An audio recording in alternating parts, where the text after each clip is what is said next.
Hello, Ben. How you doing, Pumpkin? I'm very well, mate. How are you? Yeah, not bad, mate, not bad. You enjoying a bit of time off? Trying to, I don't get left alone though, but trying to for sure. Where are you now?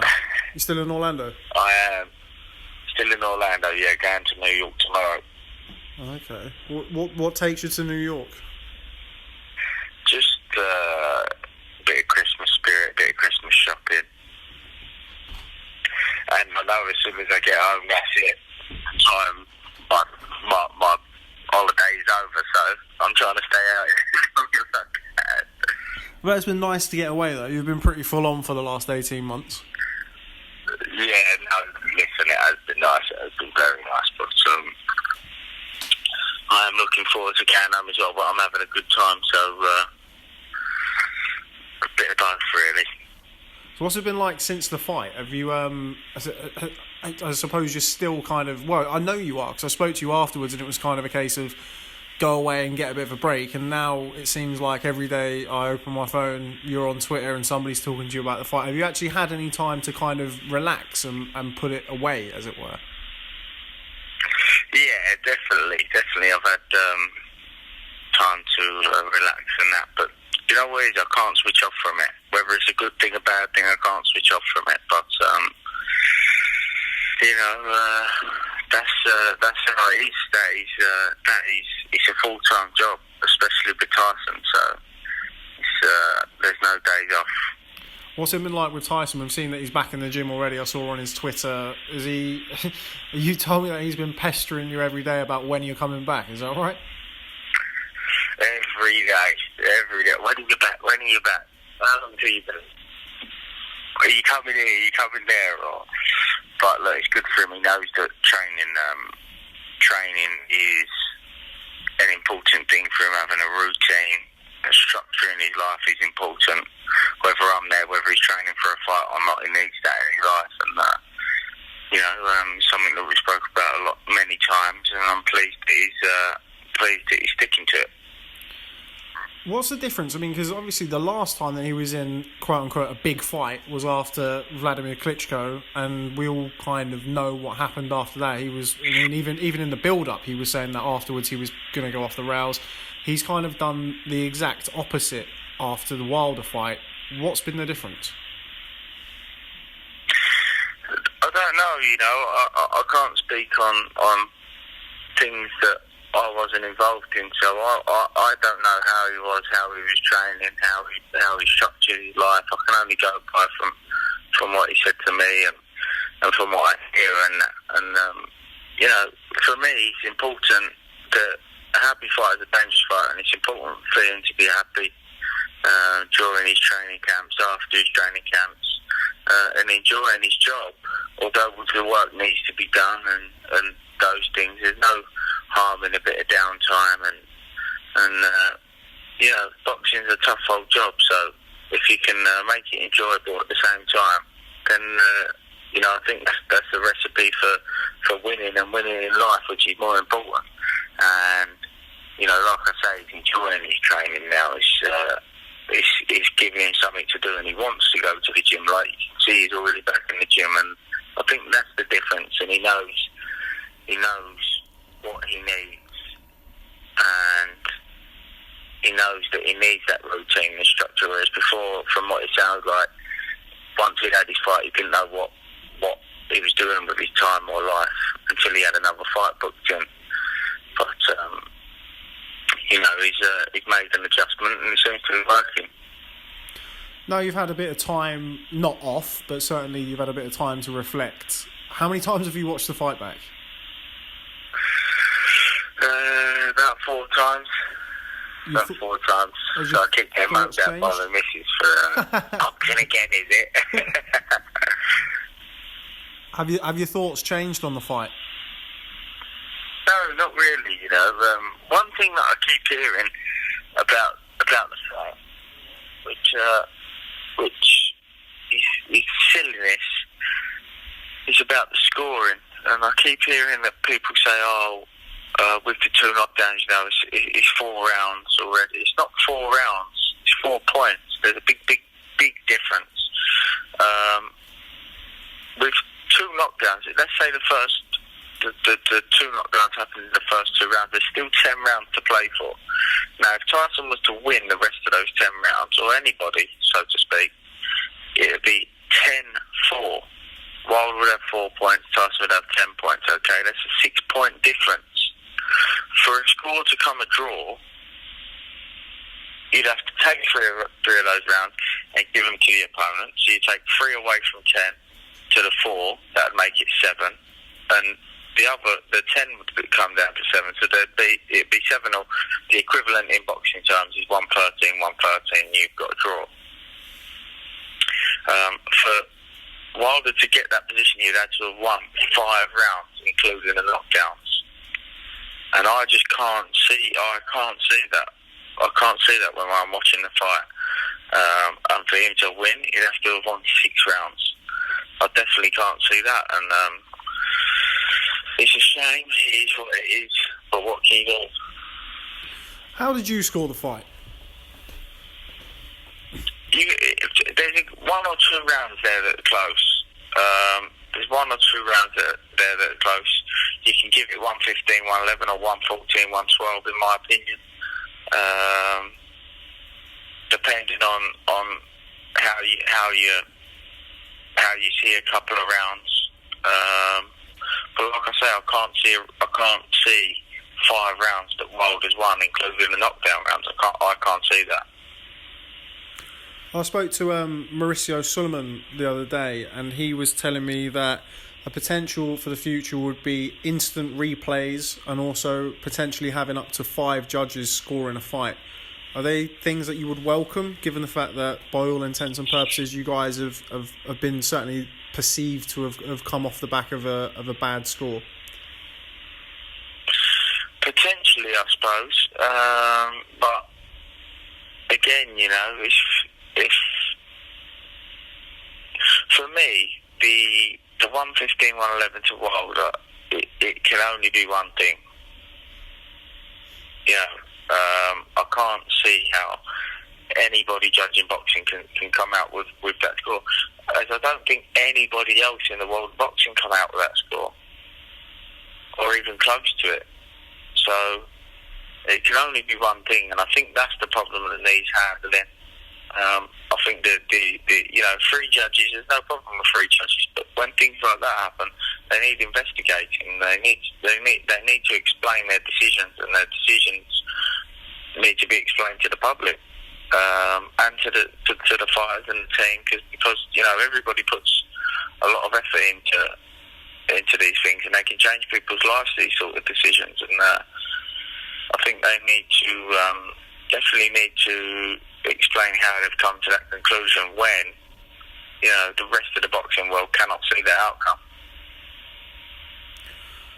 What's Tyson's feeling about it now? I mean, I was there in LA, and he was very measured in his kind of reaction after the fight. Is he still that way? Has he had sort of a not to delve into private conversations, but has he kind of spoken to you about it? Is he more aggrieved now than he was after the fight, or is he just very much in a case of getting on with it? Yeah, he's just getting on with it, He just said to me that, I'll beat him again, not a problem. He said I got a little bit complacent. He said I did. He said I felt very comfortable in there. He said, and he's not looking at the past. He's looking at the future, and he just wants to make the big fights that are left to make in the division, and secure his legacy. Is that the fight that you're looking at then next? Obviously, they've sanctioned the fight, but again, Mauricio Sulaiman said that the fact that it's sanctioned, it's not been ordered, so if one of you decides not to take the fight, then it could be somebody like Dillian Whyte stepping in, or Dominic Brazil. But from this point of view now, I appreciate you're still on holiday, but are you looking at that fight? I mean, Tyson Fury's been in the gym, he's saying he's training for Wilder. Is that all you can see really happening next for Tyson? No, not really, because we have to have a look at a lot of things, because going over there again is obviously a big risk, like we've already seen. It's a big risk, but you need a big reward, and you have to look at the numbers that it's done. Or do we do it over here? We've already been over there. Do we do it over here? And if we do it over here, it'd have to be a stadium fight, which would probably mean it'd be in the summer, which probably means that Tyson needs to get out before then. So there's lots to think of, lots to have a look at, and we've got to assess the situation first. But could it potentially happen? Yes. What do I personally think myself? I think that Tyson's been out of the ring for 2.5 years. I think that they come straight back and stepped in to fight one of these two men. He offered the fight to both men. He offered the fight to Anthony Joshua when he first was coming back, and then he managed to get a deal done with Deontay Wilder within the space of 12 months. But the deal got done within the space of about a week.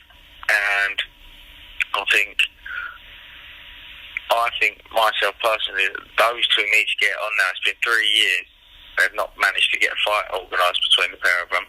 I think them two need to fight, and Tyson will fight the winner of that. That's how I see it should be made. To me, I think Tyson should come out and explain that at the end of the day, I've shown you boys how it's done. It's about time that you two both step up to the plate. And I think that needs to happen. I think it's damaging for the heavyweight division. If Tyson hadn't stepped up for that Deontay Wilder fight there, then it would have been a shambles for the heavyweight division. But because he did, he took the heavyweight division to another level. And I think it's about time that them two get it on. They need to get something done. They need to get it sorted out. They both talk about they want the fight. It's about time they get it done. Do you think that's realistic? Do you think that will happen? Obviously, it's dragged on, as you say, for a long time now. People saying that it's going to be the Dillian Whyte fight potentially for Joshua, or the Usyk fight. Do you feel like a potential Wilder-Joshua fight hinges on Tyson's decision? Do you think that even if Tyson doesn't take that fight, that there's a potential for it still not to happen? Yeah, for sure. I believe that Anthony Joshua wants that fight himself. I believe that he wants to fight Deontay Wilder. I believe that Deontay Wilder wants to fight Anthony Joshua, but clearly there's a problem with the finances. And, when it's okay to keep saying, well, this man generates this money, this man generates that money. But it's boxing. And when you've got two champions, you need to speak common sense. When you've got two champions and they're both supposed to be the best, nobody's going to take less than a 50-50. If you believe you're the best, you're not going to take less than a 50-50. And if it's hindering the fight and hindering your legacy, I think that you need to put that to one side, put business to one side, and focus on what the actual sport's about, and trying to prove that you're number one. You just alluded to it earlier on in the conversation, but Tyson coming back and kind of setting the cat amongst the pigeons, as it were, do you see that having that kind of effect in the next 12 months? Do you see the fact that it's not just the fact that he came back, but he performed so well. He's had the lion's share of the support. The reception for the fight itself has been overwhelmingly positive. Do you see that happening? Do you see that Fury coming back and doing that, impacting on the rest of the division? I think it has done already. He set the division alight. I think everybody's now talking about the heavyweight division. Them two have cemented themselves. They've fought each other. The two, there's three of them at the top of this division, and two of them have fought each other. The other one needs to get involved now. He needs to get involved because it's hindering his legacy and his reputation. And like I said, I do believe that he does want to get involved. And I just think it's down to him and his team to get that done. There's other top heavyweights out there. It's a fantastic era for the heavyweight division, but the problem is it won't get looked at or realised until it's finished. People only look back in time and go, oh, that was a great era. And this is one of them great eras, I believe. Just going back to Tyson Fury's performance, you said to me in that interview we did at Windsor Park that you would expect to see a career best performance from Tyson Fury against Deontay Wilder by the end. Well, not against Deontay Wilder, but a career best performance from Tyson Fury by the end of the year. Did we see that against Deontay Wilder? Was that his career best performance? In some ways it was. But in other ways, it's not his full potential. How can it be? You know, when you've lost a light welterweight off of your body, a person off of your body, it's going to take its toll. You know, although it's a step in the right direction, because when the fight was getting made, I was adamant we needed time, at least a little bit of time, for Tyson's body to rest and recover from that weight loss before going into a training camp for a fight of that magnitude. So the fight was originally trying to get booked in for November. I managed to get it pushed back to December. But again, you know, a bit of rest period now and this Christmas time off, and then getting back into training in the new year, it'll do Tyson a world of good. Having that rest and letting his body balance out. He's now at a comfortable weight. It'll all help for leading into more performances like that, and even better performances for him to feel stronger, fitter. You know, I don't think he can get any mentally stronger, because he's a freak in that department on a level of his own. But physically, he will only get better. And, you know, you never stop learning this game, and he would learn things from that fight. And another training camps, he'll always be learning and only improving. If it's not going to be the Wilder fight next for Tyson, do you have any idea of kind of the level of opponent that you're looking to come back in against? I mean, I'm assuming it's not going to be with all due respect, a Fury or a Pianeta. I'm sure it's not going to be that kind of level. But if it's not Wilder or Joshua, who could we sort of expect to see him in with, do you think? No, because that's the difficulty, because you know, if you don't put somebody worthwhile in front of Tyson, you're not going to see the best of him. And but then again, you have to weigh up risk, seek, reward, and you know, there's a lot to. People will be asking for silly money like they were for the comeback fight. So you have to see what's about, and that will take a bit of time, which we'll be getting done in the new year. But the first thing is to look at the Wilder rematch. We'll be assessing that first before looking at anything else. And so we got time on our hands. Did you learn anything about yourself after the fight? I mean, we've spoken about this at great length, as has a lot of other people, about kind of your quote unquote inexperience, as it were. I mean, massive fight, certainly the biggest fight that you've been involved in from a training point of view. Do you feel like you learned? Do you feel like you developed throughout the fight? Not really, because I go into there with a plan. I know. Together as a team, you know, Tyson knows what he needs to do. He knows what I want him to do, and I know what I want from Tyson, and what adjustments might need to be made. Obviously, I'll go through that before going into the fight. Certain scenarios, we go through it constantly in the gym, all different scenarios, and by the time it comes to the fight, it's almost as though I've done it 1,000 times already. And, you know, I was very. You was there, Rob. You was there throughout the week, very calm, very relaxed. It's just natural. It's that natural to me. I think the public make it more of a big deal about pressure, this, that, and I didn't feel no pressure. I enjoyed it. It was good, and it was a job well done. I probably know the answer to this question, but I'm going to ask it anyway.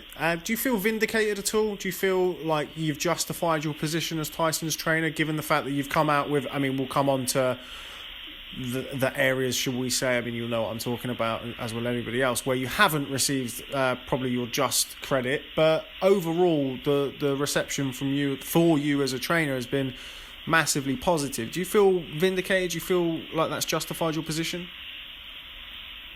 Well, it's nice. It's nice to have nice words spoken about by the public, and I appreciate that. But my job's just to get the best out of the fighter, and I feel like I did that. And that's what mattered to me. And if you can do that, then the success and the rest of it will naturally follow. Freddie Roach. So that surprised me. Having been around you guys during fight week, he's come out after the fight, and I know that you've seen the interview where he's made some comments about kind of your cornering style and certain shifts in tactics that he would have made had he been the lead trainer. Just your reaction to that? Well, Freddie's a legendary trainer. He's a great trainer. But every trainer's got their own philosophy, you know, and he would have liked to have seen a few different things from Tyson to what I was looking for. Freddie's phoned me since then, actually, and he's apologised, and he said he didn't mean it in the way it come across. But I'm not taking no offence to it. Like I say, every trainer's got their own philosophy, and that's his. You know, he spoke something about me asking Isaac to do the same thing as Tyson. Now, Tyson and Isaac were both boxing punchers, and I like fighters, if you're boxing a puncher, to do a couple of things in the first few rounds to help negate that.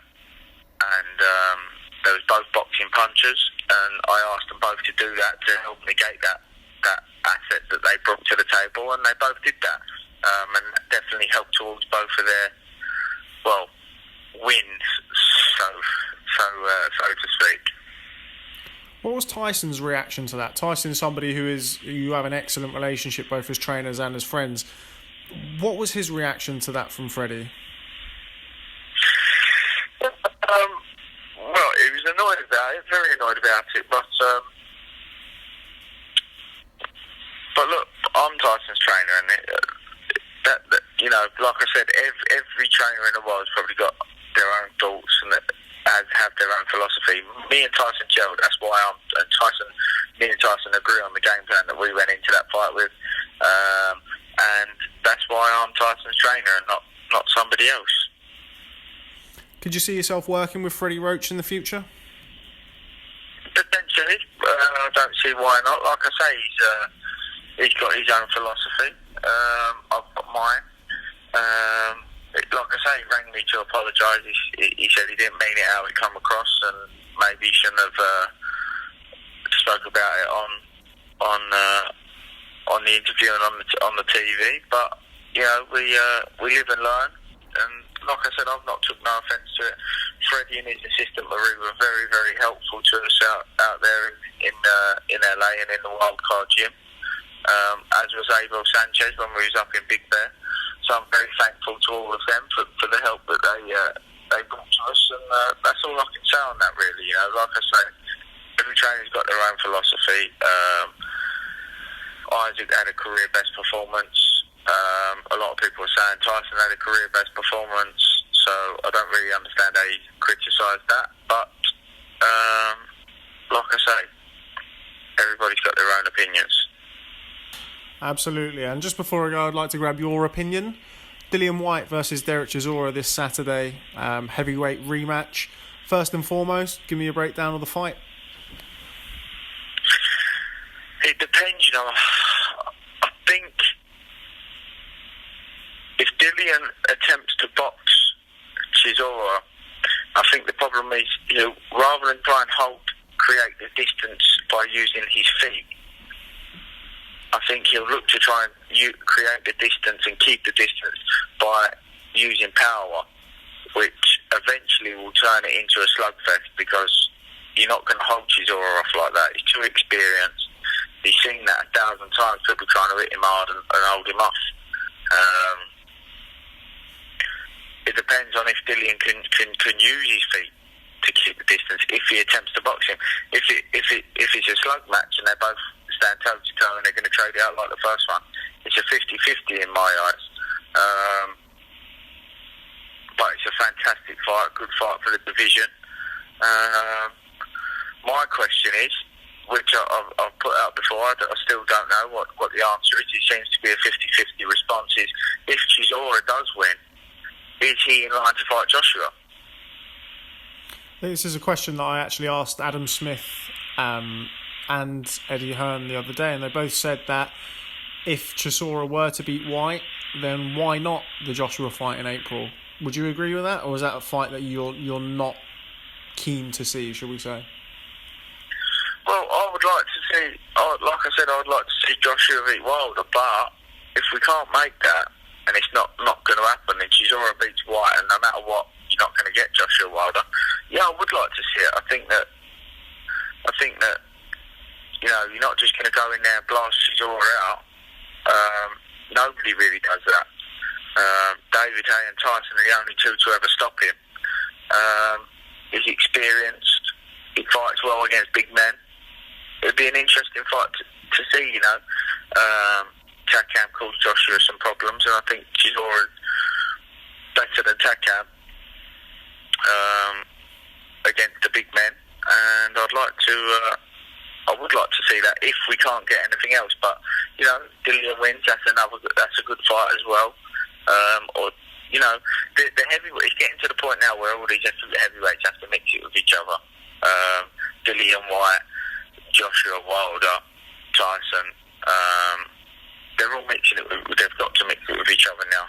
Deontay and Tyson have got in and mixed it. I think it's time for the rest of them to get involved as well now. Is the winner of Whyte-Chisora something that you'd potentially be interested in if Joshua does indeed fight Wilder in April?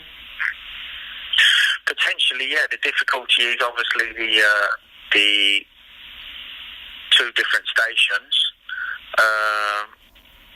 So you'd have to come to an agreement there. But definitely, like I say, all these heavyweights have got to start mixing it now.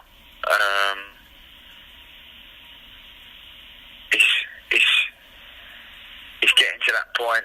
But if Joshua and Wilder were to fight, Whyte beats Chisora, that's a good fight for us, that'd be an interesting one. I know Dillian wants the rematch Joshua. We've already seen that. We've already seen Whyte Joshua, although the pair of them both improved since then. There's plenty of other names out there to mix it with, and we've got ourselves in the mix as well. It's time for the rest of them to get involved, like I said. Okay, and just lastly, before I let you go, wouldn't be right without talking about the BT pay-per-view. Josh Warrington defending his IBF World Featherweight title against Carl Frampton. Just your views on that fight. Good fight, very good fight. Josh is coming off fantastic momentum. He's got a hell of a lot of self-belief, and that can stand for a lot.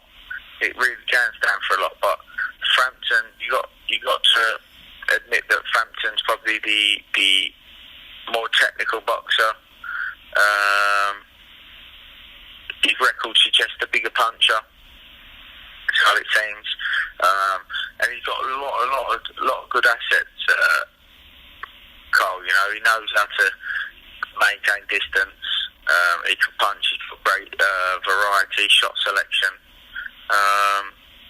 But like I say, Warrington's coming off a fantastic momentum. It's a good fight, and it's a very, very, very good card as well. Billy Joe's coming back on that card. Martin Murray vs Hassan and Dan. That's a good fight. Who else have we got on there? Williams Heffron. A great fight. What a great fight. We've got Nathan Gorman versus Razvan Krajanu. Yes, good fight, Nathan. That's a good step up for Nathan. And he's a very tricky customer, Krajanu. He took Parker the distance. Ortiz stopped him. But Ortiz is a great fighter. It'll be good to see how Nathan gets on with that. It's a good card. Both cards are good cards, very good cards. On the other card, Tom Little's fighting David Price. That's a good fight as well. It's going to be a good night of boxing. Just a shame that it's all happening on the same night. But I'm sure we can all go on YouTube a few days after and watch them all if we have the time. Well, Ben, you got plenty of money now. I'm sure you can order both. How can you watch both at the same time? You can buy 2 TVs. sounded expensive, like. All right, Ben. Well, I'll carry on speaking to you after. I'm gonna end the interview now. Thanks very much for speaking to Boxing Social. It's always a pleasure to speak to you and bend your ear on all things boxing related. Yeah. Enjoy your holiday if possible. I'm sure you're going to be glued to your phone because that's just who you are. But thank you very much, and I shall speak to you soon. Ben Davison. Thank you, Rob. And you, mate.